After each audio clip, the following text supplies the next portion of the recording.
Every Thursday, rain or shine, George sat on the bench outside St Mary's Hospital. He wasn't there for himself.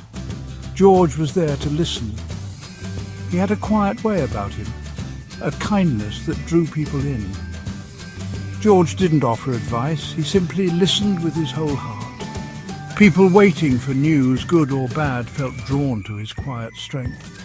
He was a pillar of calm in the storm of their worry. George knew that sometimes the greatest healing comes from simply being heard. One Thursday, a young nurse named Sarah sat beside George. Her shoulders slumped with the weight of a difficult day. She spoke softly about a patient she couldn't help, tears welling in her eyes. George listened, his gaze steady and reassuring. He didn't offer empty platitudes. He just listened, his silence a comforting presence. When Sarah finished, she felt a weight lift. She wasn't alone. Someone had heard her pain.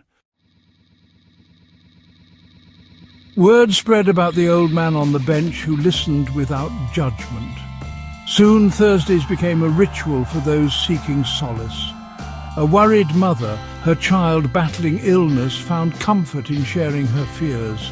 An elderly man facing his own mortality found peace in recounting his life. Each week a tapestry of stories unfolded on that simple bench.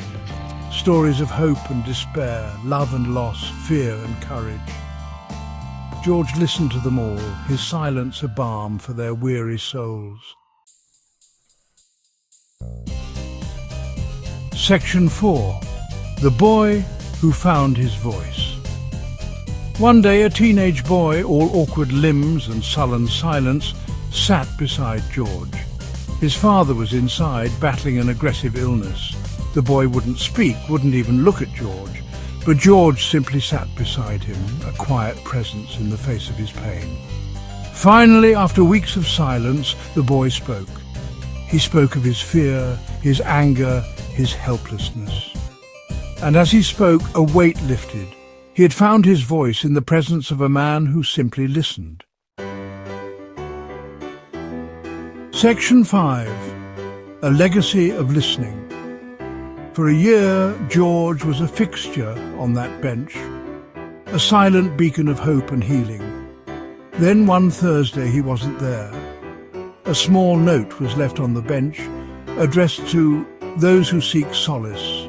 It read simply, "Keep listening. It's the greatest gift you can give." George was gone, but his legacy lived on. The bench remained, a testament to the power of listening. And each Thursday the whispers continued, carrying stories of hope and healing, a silent symphony of shared humanity.